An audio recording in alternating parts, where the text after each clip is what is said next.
The following episode was originally recorded for a private podcast as part of the Equipped for Life course.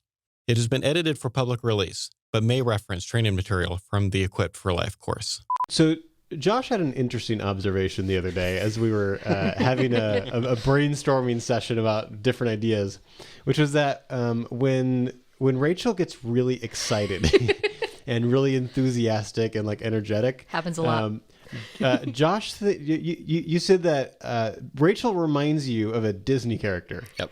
So help explain that. Yeah, so Rachel's Disney character clearly is Officer Hops in Zootopia.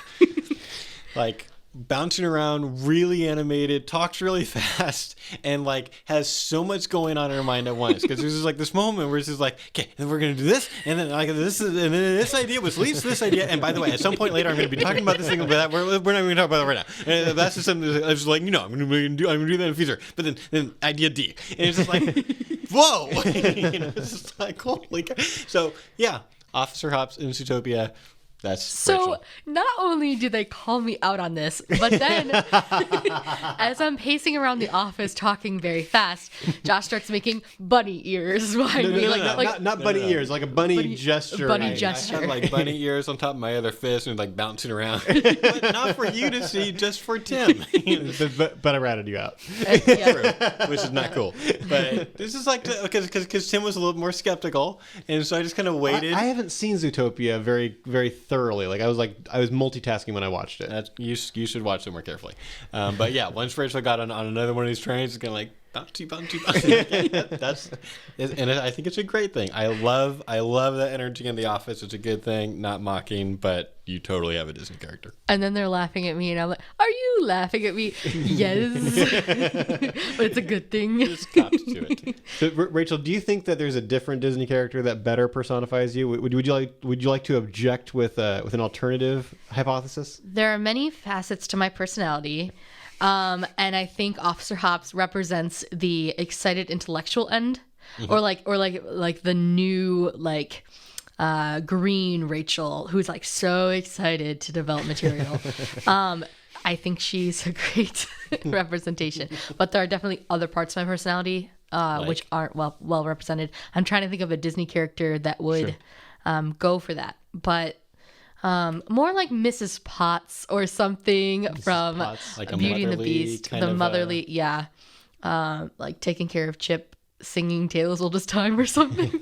Yeah, I haven't seen your motherly side yet, but maybe it's because I'm not in your club that you've been leading. Right. Like maybe they see Mrs. Potts more. You're also not like an irresponsible 20-something in college. They see my Mrs. Potts a lot. Are you calling out anyone in particular in your club that might be listening to the podcast? No. I will not name names. So I got to play pro-choice with Tim, and now we're switching spots, and we're putting me in the hot seat, and we're gonna see how it goes. Hey, would you like to participate in our free speech poll? Sure. What's this about? We're asking people how they feel about abortion. That's a controversial question. Like, For sure. wow, you guys have some guts. I'll give you credit for that. Thanks. Can I ask you what you think about this issue? I'm pro-choice. Okay, what does that mean for you? I think it's just not really up to me to say. Do you think it's up to you to say? I don't know if that's the right question. I don't know what you mean when you're asking that. What do you mean that when you say like it's not up for you to say? Like are you like an anti-abortion person? I would like to see abortion be illegal. Yes. Are those different things? I guess I'm confused by what you're asking. Could you clarify? So that's just what I think of as what anti-abortion is. You want abortion to be illegal. Yeah, sure. So my question for you is, who are you to decide? Like who made you God? I don't think I'm God. I feel like that's weird. Yeah, I feel like that's a weird thing to say. I've never had anyone say that to me.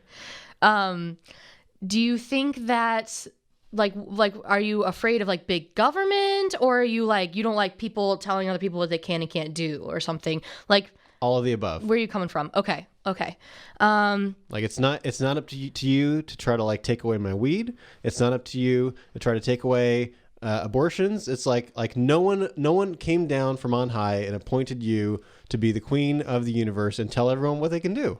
Sure. Okay, so today I'm here to have great conversations with people about this issue. I think that people need to think more about this issue.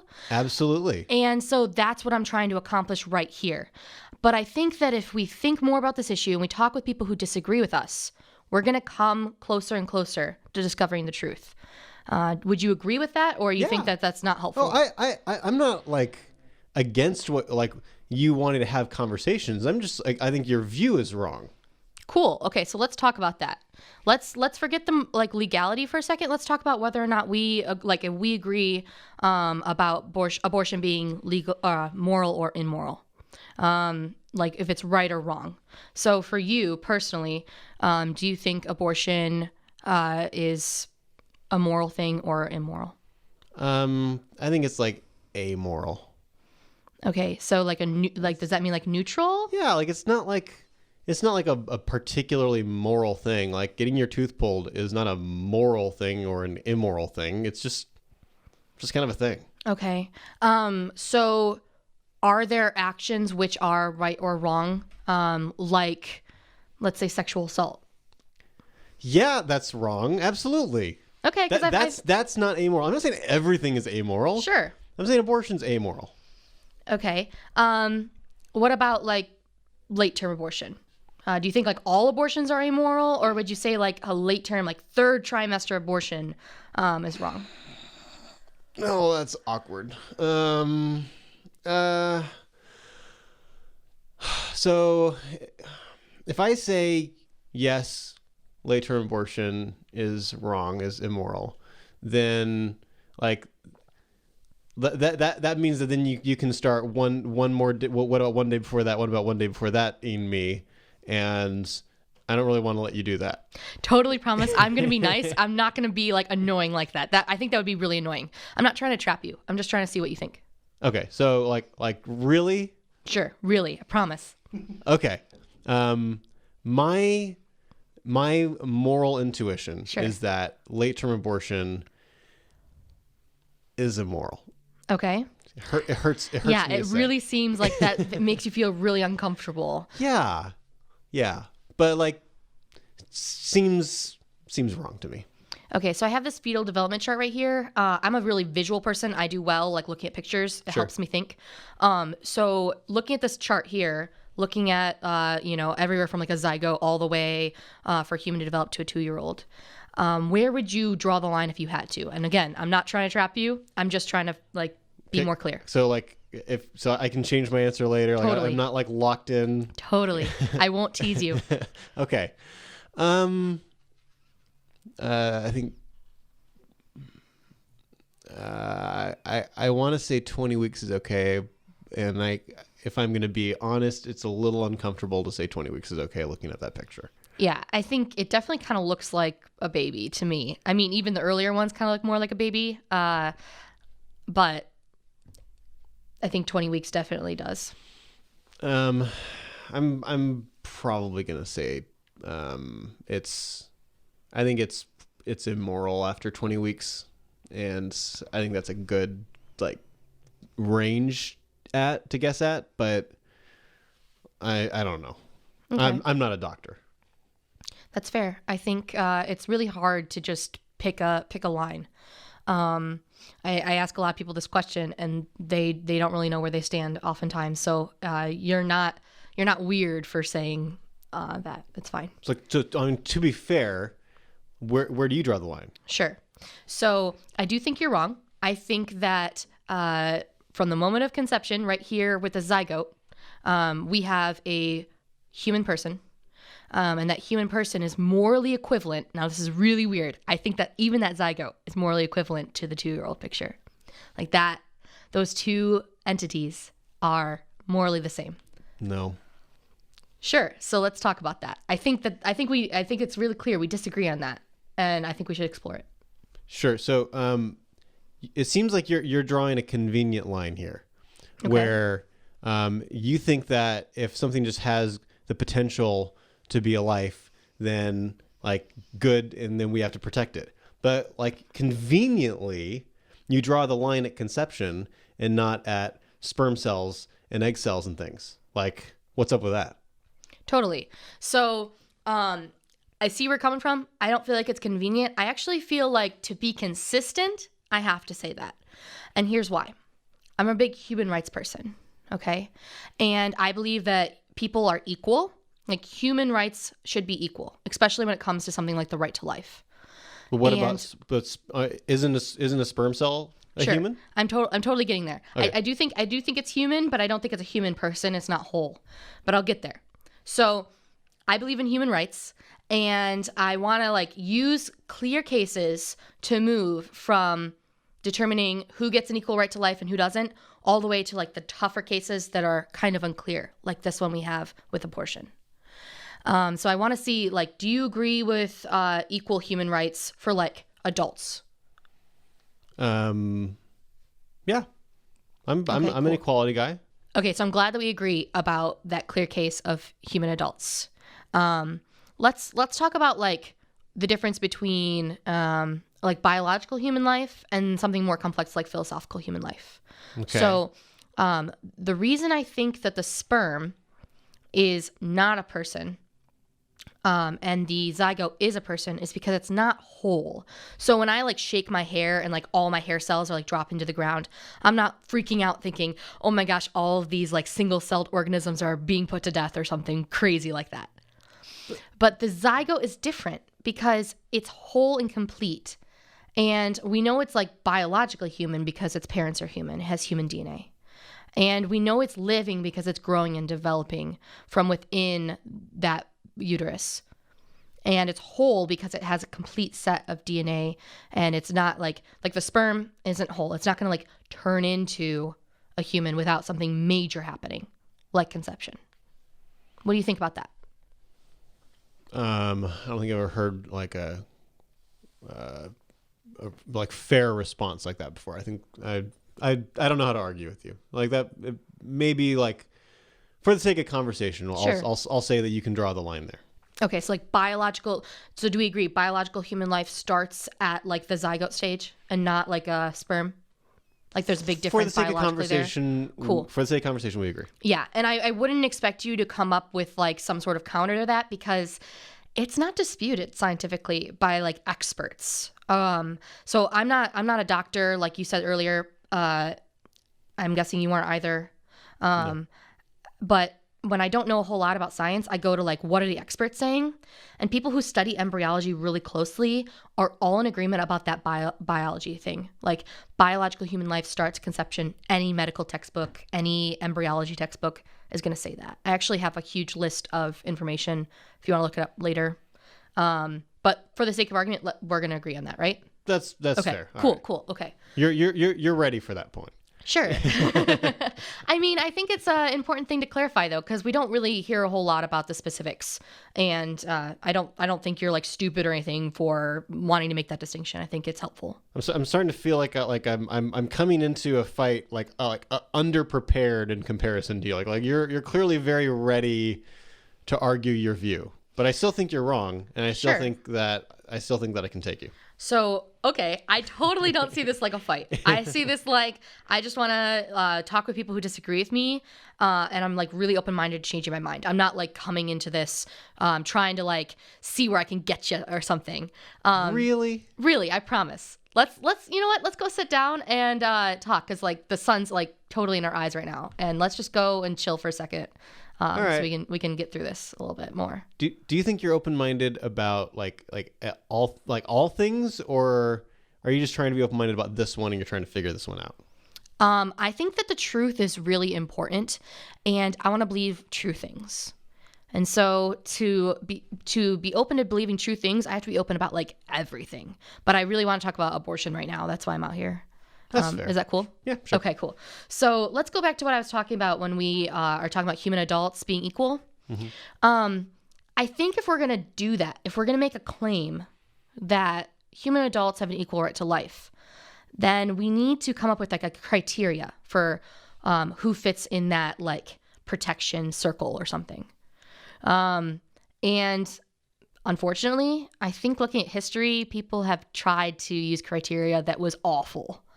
Like, for example, slavery. I don't think black people were regarded the same as white people because the criteria was like race and other things too. Well, that's like just ignorant. That is ignorant. I think at the time people were using bad philosophy or something. And the more we use bad philosophy, we're going to come to like bad conclusions. So I want to use clear, good philosophy. I don't want to use like gender or race or anything else that makes us different. I think if we're going to have equality, it has to be because there's something same about us. What do you think about that? I think I'm suspicious of you trying to resolve like this like complicated social issue with philosophy, given that like philosophers don't agree about anything anyway. Like can you get to truth through philosophy? I think that philosophy will help us understand moral things better than other ways of knowing. Like, I can't use science and biology to get me to a conclusion about my view on a moral issue. It can tell me like what the unborn is, but it can't tell me what I can and can't do with it. It's not going to be helpful. We have to use like common sense or reasoning or logic, and that's kind of what makes up philosophy.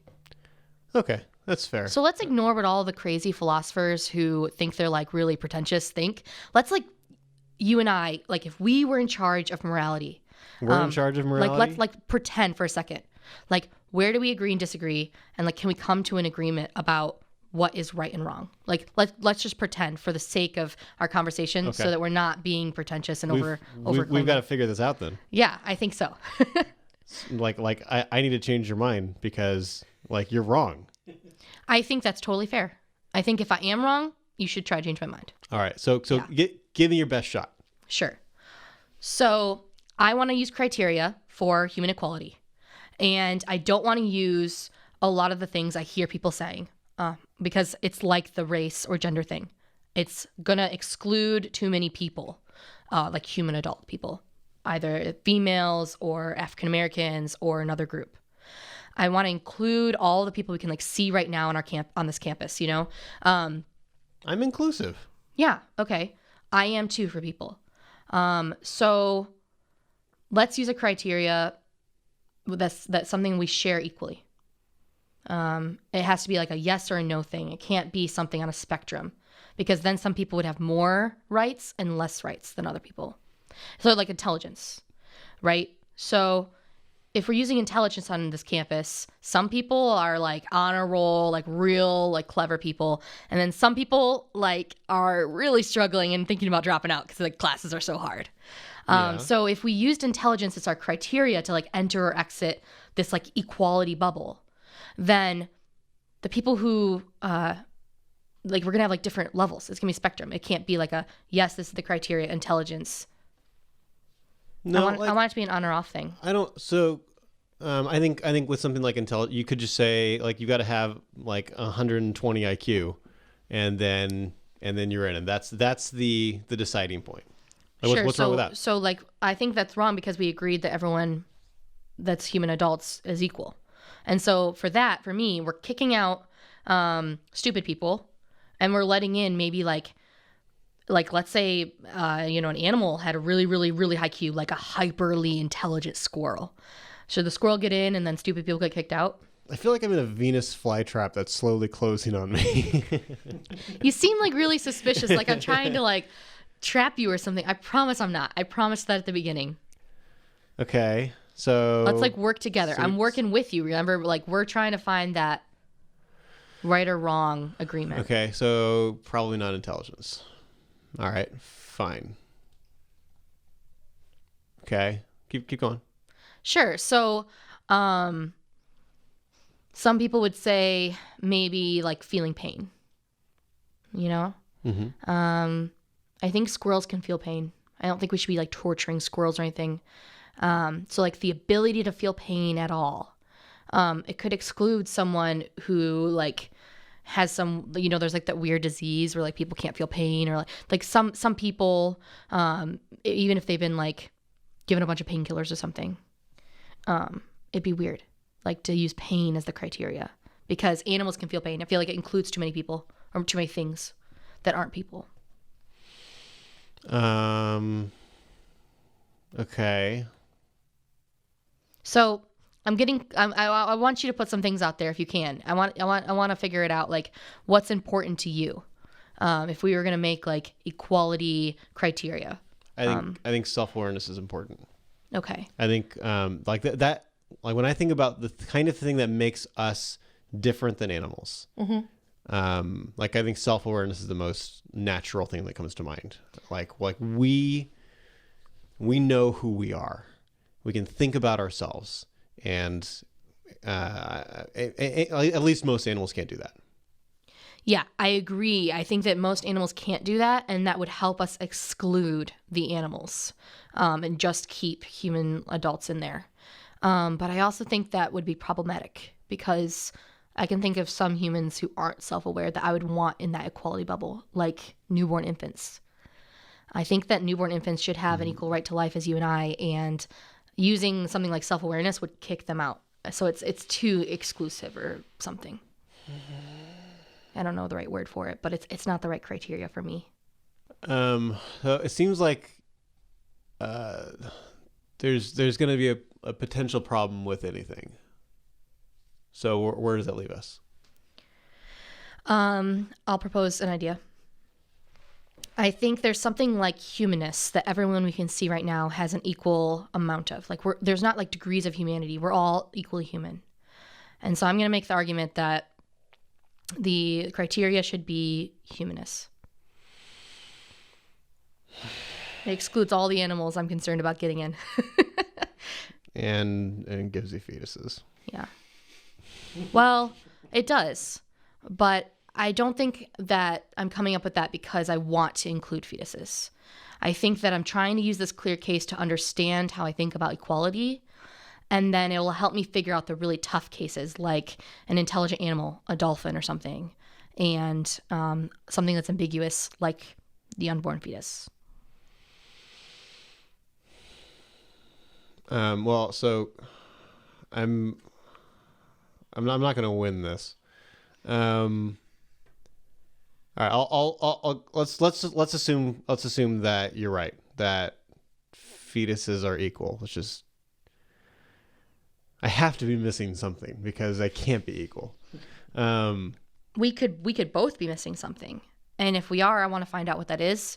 But I'm not expecting you to maybe 100% have the answer right away. I think this is the first time it sounds like it's the first time you've thought through this in this way. Yeah, so I haven't really thought it through like that before. But that's totally fair. So if you're right about this, then this still doesn't really end the question, because all that proves is that like abortion's immoral. But I'm still like, the government is evil and terrible and needs to leave us alone. And anytime the government gets bigger, people's liberty gets smaller. And I care about liberty, and you're trying to infringe on people's liberty in a really serious way. And I think it's understandable. Like, you seem like you've got like more understandable reason for thinking that fetuses are precious babies in God's sight or whatever, and fine. But you're taking away like liberty on a huge scale here. And that's the result of what you're doing. Okay, so I'm with you in several places. I think there's some common ground here, okay? So if we're gonna like accept that we've kind of come to a stopping point here with, okay, abortion's immoral. I'm also a small government girl. Like I don't really like big government, and it sounds like you don't either. No, and it's like, you don't like big government, but like you want government. This is just like Republicans. Republicans say they want small government, except for abortion. They want to come down and cram their morality down everyone's throats. Okay, so that's a fair concern, and I want to try to see where abortion, like, I want to explain to you why I think abortion's one of those things where the government should be stepping in. Okay? So I think there are things that are immoral, which shouldn't be illegal. But I think that abortion's one of those things that should be. So intrusive, though. It is an intimate issue. So is something like sexual assault. So for me, Sexual assault is one of those things where a person is harming another person and they're taking control over them in such a, like, physically harming them in a way in which I want the government to step in and protect the victim of the situation. Where I think it's like a different line with something like a man cheating on his wife. I don't want a man who cheats on his wife to be locked up and go to jail. Why not? I think it's different. I'm not exactly sure in my own personal worldview of where the line between morality and legality lie. I don't really know where that stands, but I have come to this like conclusion that if there's physical harm being done to the other person, I want them to be able to like call the police, step in, government should get involved. Like the sexual assault. Any sentence that ends with the phrase "the government should get involved" is a phrase that I don't like. Okay, so like with my example of sexual assault, when I say sexual assault is bad because it harms physically harms another person. And because of that, the government should get involved. Like, tell me, is that like making you uncomfortable still? Yes, it still makes me uncomfortable, but I'll give you that one. Okay. Like yes, the government should get involved, but that's only because that's a really, really like, okay, so like certainly sexual assault is like no good. Like that's Okay. a clear one. Right. So I'll give you that one. It's clear and it's really, really wrong. So fine, that we can make an exception. Okay. So I feel like the kind of thing we need to do here is similar how we did with working from clear cases to unclear cases with the person thing, like equality thing. So I want to work from Okay. like clear cases we agree on where you should like have this be illegal and find what's in common with them and work to the unclear case. Because when I've done this, my line has been at least physical harm. It might go beyond that. So going back to the guy cheating on his wife, don't think it should be against the law. But if a guy's like beating his wife, I'm like, should be against the law. I want to see that guy like get some sort of jail time or consequence legally. I don't want to. Yeah. So those are like my clear cases I'm working with to try to figure out how I feel about abortion. Yeah, but those are clear cases. Abortion is really not clear. Okay, can you give me more? Like, why isn't it clear for you? Like we've got to have these complicated philosophical arguments about about equality to try to figure out like whether or not the unborn are included, when like everyone knows and it's really obvious that when a scumbag man beats his wife, he's a scumbag and he needs to be locked up. Like no one's questioning whether or not the wife is a person. Sure. So I think that more people need to be having this kind of conversations we are, so that they can come to the conclusion that abortion is immoral. Because I think you need to start there. Like, is it immoral or moral? And then move your way back. So to me, looking at it and saying, this is wrong, this is clearly wrong, I don't think it's super unclear about what kind of wrong it is. It's a physical harm being done to an innocent person. Because of the way that abortions are performed, it's very, very clear that it's wrong to dismember a person. Maybe. And I got to go to class, so like. Okay, sounds like you have to go. Can I have one more minute with you? Okay. Okay. Before you leave, I want to give you one more piece of information, which I think is going to be really helpful. Okay. Would you please look at what a abortion looks like? I have some photos. They're graphic and they're hard to look at, but I think for you to have more information, it would help you figure out where you stand on this. All right. I'm you can show me what you got. Okay, so I'm going to start I'm not with... afraid of the truth. Sure. Okay, I love that you said that. I think that that's really reasonable of you. So I'm going to allow you to look through this pamphlet here. And here, I think you should start with the earlier abortions. That is gnarly. I'll admit that I'm less comfortable. I'm less comfortable with abortion. I didn't really think of it like that. So I think that these photos help us in a different way than I would have been able to help you understand with just words. Because I think that they show a more clear example of why abortion's the kind of thing that should be not just seen as wrong, but seen as the kind of thing that should be against the law. Looking at these photos, I think it's clear that abortion is the kind of thing that we need to stop. I see where you're coming from. I respect it. I respect your view. Okay, so I think that you need to think through this in a different way than you had the responsibility to when you came up to the table. Because we discussed a lot of stuff, and I'm glad that you gave me the time to do that. I'm sorry you have to go to class. We can't talk more. You're welcome to come back later. But leaving here now, I think you should really rethink your view. I think you're wrong, and I think you have a responsibility to do that in a way that you didn't have before talking with me and seeing these photos. All right. Fair enough. Have a great day. All right. Bye. Good job. Very good. Sorry, that was really tough. I was like trying. You're doing good. Josh, you want to give some impressions? I have lots of notes, lots of really good stuff that you did, and I got a few questions. Sure. And I'm just going to go in chronological order. So I think my main question, kind of trying to figure out about like why you did what you did, is in the beginning here. So Cool.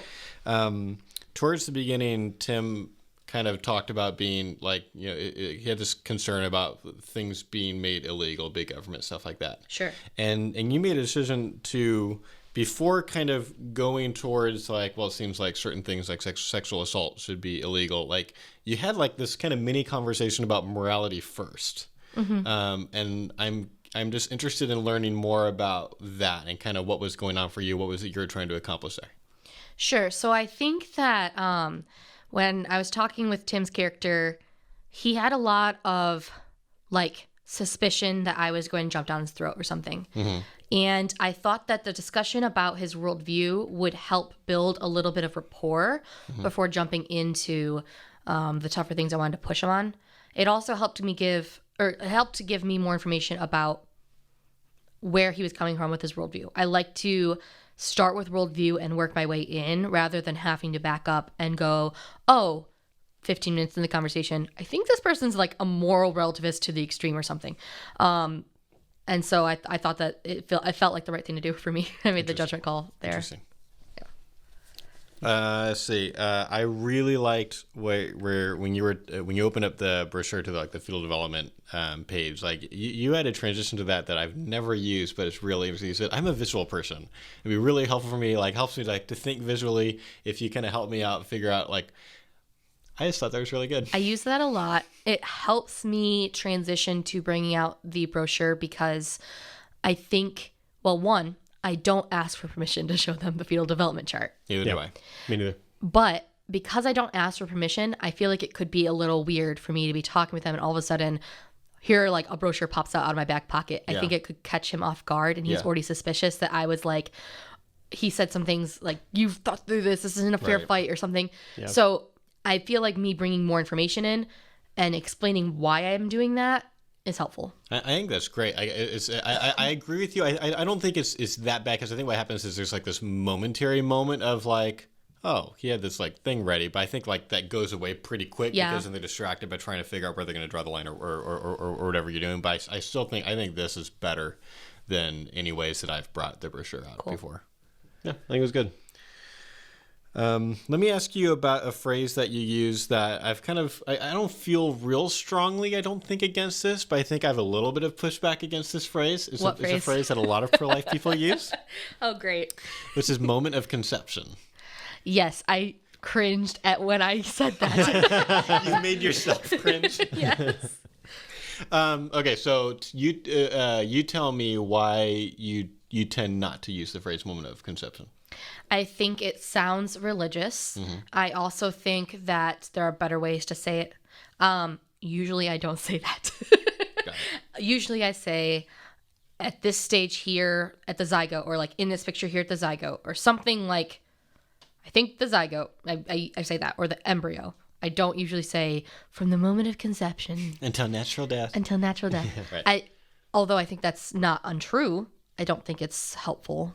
Do you tend to, when you have to use a word for like the beginning of life, do you tend to use fertilization more often than conception? Yeah, I think it sounds more scientific. Yeah, I think it appears in more of like the textbooks and stuff. Okay, yes. Cool. So I agree on that. I think one of your strengths in dialogue is you're very natural in the in-between stuff. So like particularly, so like the role that I was playing here was pretty different in terms of like personality than what I was doing with Josh, where like I basically I cranked up the tenseness but also cranked up the clarity. Like it's like clearer, but also a little edgier and a little pushier and like and out of the gate pushier.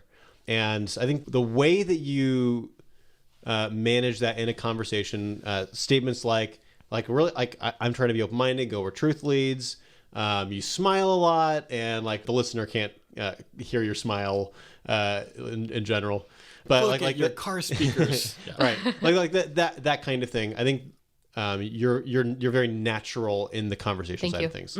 It's really easy if you don't have a lot of experience to kind of be stiff and kind of like, yeah, I agree. Next point from the seminar, right? And as hard as it is to like keep everything natural in this podcast studio setting, I think you do that really well. Yeah, see, that's the thing that I was going to say next was like she was so affirming, like really, really affirming to you, and kind of she spoke so much open-minded ease. Like you would say something like, "I think I can take you," and she'd be like, "It's not a fight. It's all right." Yeah, that was great. Like stuff that like was that. Great. So really, the in between stuff was really, really good. I thought the best moment was when Rachel did something that neither Tim or I pulled off in our role plays. You got him to sit down. I was like, dude, that was brilliant. It was like, oh my gosh, that's great. That was awesome. Well done. He was super tense, and I was like, let's chill. Okay. Yeah. I think that's really fitting, especially given what was going on in the role play. That was good. So good. Use a phrase at least once of, instead of like the equal right to life circle, or like, sometimes Tim does a thing like where there's like a square in the pavement. So he's talking about this. You said the equality bubble. I say that sometimes. Is that on purpose? And if so, why? I think it is on purpose. And it's because when I think bubble in my head, I think it's like a clear barrier. And the criteria, we don't want anything getting close enough to pop it. I don't know if it's unhelpful or if it's a weird thing. Interesting. I was trying to figure out what I thought about it after you said it. Like I wrote it down. It's like, okay, what do I think about this? I don't think it's that bad. I think my current view is it's not as good as Equal Right to Life Circle. At least if you do it, like when I do it, I'm always like, I'm miming it, for the person. Because I do want them to think of boundaries. Like there's a real importance here of them getting the idea of a boundary. There's a clear delineation between these things and these other things. But when I thought of bubble, like I'm thinking of like housing bubble, where like, there's stuff in it and then it pops and like all this bad stuff happens, which I think is like makes me think negative. And I've got this like weird picture in my head now of like people and gorillas in a floating thing somewhere like Cinderella, or it's like so. But I don't know. I don't know if I feel this strongly about it. It's a good point. I felt much more confident using the equal right to life circle after Tim gave me the tip of using like a physical barrier that's within sight, like a square in the sidewalk, or we had done the outreach and there was a big circle of grass. And so I kept talking about with students, can we like step onto the grass and like cross the barrier onto that area or not with the criteria. And that was super helpful. So using a physical boundary that's within sight, really, really helpful. Yeah. I wouldn't recommend using bubble. Yeah. I think I agree. I think it's less clear. I think much of what was going on when like Josh and me and Steve were trying to figure out how do we make the idea of this argument like really clear for like even like beginners to use. There's a lot of thought about how do we phrase things in a way that's really, really clear and helpful. So I think it's really, really important to like narrate like, okay, so the equal right, like imagine the equal right to life community all gets to be in this space. Yeah. Yes. Like that kind of language I think is helpful too. You were so clear, Rachel, about how the way you're using the equal rights argument, like this argument is not ad hoc. Yeah. Like, because he was thinking that's what's going on, and you were really, really clear. Like, I didn't start by figuring out what I want, like that I want the unborn to be on my side of this thing, and then work out the argument. Like you're like, I'm just reasoning from one step to the other, and this is just where I end up. I think it's really important for students to be able to do. I was being intentional in twofold. So one, I don't want him to feel trapped. And he kept saying that he was going to feel trapped. Yeah. And if I'm doing it not ad hoc, then I'm not trying to trap him. The second strategic move was I don't want him to come up with a criteria where he's being ad hoc. So making it really clear that the way we're thinking about this is not that way, and that it's actually logical is helpful, I think. Yeah. Your decision at the end there, right before you pushed to ask him for a minute so he could look at graphic pictures, I thought was really interesting. It's not usually what I do in my last minute, but to be fair, the one time that I did that, it had a really good result. Yeah. I was at Fresno State University this one time. We were in front of this JFA's smaller exhibit, so there's graphic pictures all over the place. And I was talking to this person for it's 75 minutes. And one of our board members is there watching, and I'm really wanting this to be this great moment. And I just couldn't get anywhere with this person. I was used all these different arguments. I felt like I was using arguments really well. She wasn't in a hurry. It was over an hour, and and I ran out of stuff to say, and she didn't leave. And so I just kind of awkwardly asked, would you like me to give you a tour of the Justice for All brochure so you can see all the stuff that's going on? You can only see one side of the thing. She's like, sure. It's all right. So I kind of went through this kind of scripted thing that I knew of, here's what JFA is doing with these different sides. And we get to the end where there's a very graphic picture that she hadn't been seen on the signs. And she goes, whoa. She can see 2 or 3 graphic images right now on these signs. But she gets to this other one that she hasn't been looking at and says, I didn't know that it was that harsh. And I'm like, yeah. What? And she's like, yeah, this shouldn't be legal. It's what? All my philosophy, all this stuff, and it's a different graphic images was the thing that turned her at the end, which was really surprising to me. I thought the graphic image decision at the end there of this dialogue was an interesting call, because I think there's a really good reason to do it, and there's also a reason to maybe not do it. The reason to, and I think it stems from basically the same place. This, I think the person that I was portraying here was very mentally focused. There wasn't a lot of emotional, thinking about the hardship of abortion or something. He's not a very emotional person, and so trying to connect the intellectual with the emotional is potentially a really, really good call if you pull it off. There's also a danger though, someone who's that laser focused intellectual sometimes would react badly and be like, you're trying to manipulate me. Right. I'm a robot and I'm supposed to be a robot. that kind of thing. Stop trying to make me not be a robot. And so I think that's a judgment call. I think it's probably a good call, especially at the end there, cash in your rapport. Yeah. She definitely had rapport built up by that point. I chose to do that because by experience, that's been successful for me. Yeah. I have had hyper intellectual people criticize me bringing in the graphic images, even at the very end, this is a manipulation tactic, oh, whatever. And I think that even if they respond that way, it still has an effect. I believe people are not just 100% one way or the other. I have to. And I brought it up because we were talking about, is this the kind of thing that should be legal or illegal? We weren't able to finish that argument. And a really large piece of evidence and information was the images. I think it could make it more real. And I felt like that was the best call. Yeah, I think it was good. It's my style.